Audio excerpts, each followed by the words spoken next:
अगर आपने 2005 में आई किंग कॉन्ग मूवी देखी है तो आप इस दैत्याकार जानवर को जरूर जानते होंगे जिसे वीरेक्स के नाम से जाना जाता है।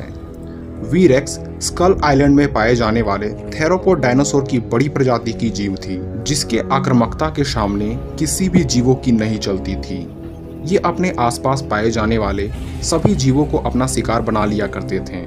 ऐसा माना जाता है कि वास्टाटासोरस टीरेक्स की ही डेवलप स्पीसीज थी, पर अगर ये काल्पनिक जीव की लड़ाई सचमुच में अगर सबसे खतरनाक डायनासोर की प्रजाति टीरेक्स या किसी भी कार्निवोरस जीव से होता तो उस लड़ाई में क्या टीरेक्स या कोई अन्य जानवर वीरेक्स को मात दे पाता?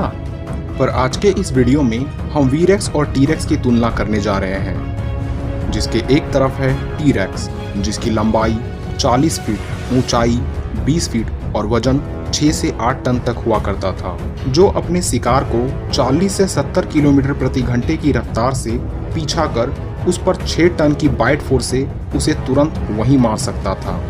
टीरेक्स के दांत 20 से 60 सेंटीमीटर तक पाए जाते थे, जिसका इस्तेमाल वो अपने शिकार को चीरने के लिए किया करता था।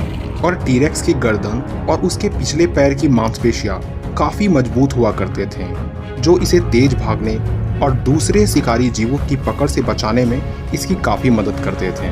वहीं दूसरी ओर वीरेक्स की लंबाई 40 से 50 फीट, ऊंचाई 20 फीट और वजन करीब 8 से 9 टन तक हुआ करता था, और ये अपने शिकार को 60 किलोमीटर प्रति घंटे की रफ्तार से उसका पीछा कर उस पर 8 से 9 टन की बाइट फोर्स से उसके चीथड़े तक उड़ा सकता था। पर कभी भी टीरेक्स और वीरेक्स की आपस में लड़ाई होती तो दोनों जीव एक दूसरे पर भारी पड़ते हैं और उनकी लड़ाई भी काफी रोमांचक होती, जिसमें टीरेक्स की स्पीड उसकी लड़ाई में उसकी पूरी मदद करती।